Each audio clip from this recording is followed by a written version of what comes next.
Hello and welcome to Donna's Woodshop. Today I'm going to show you the things you need to get started in woodworking.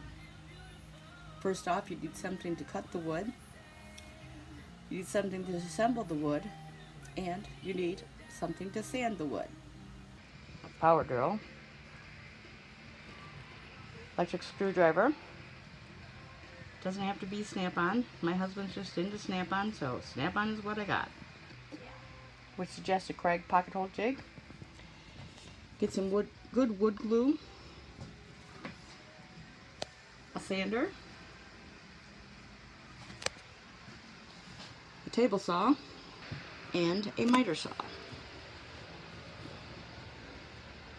Also, you're going to need a rip saw.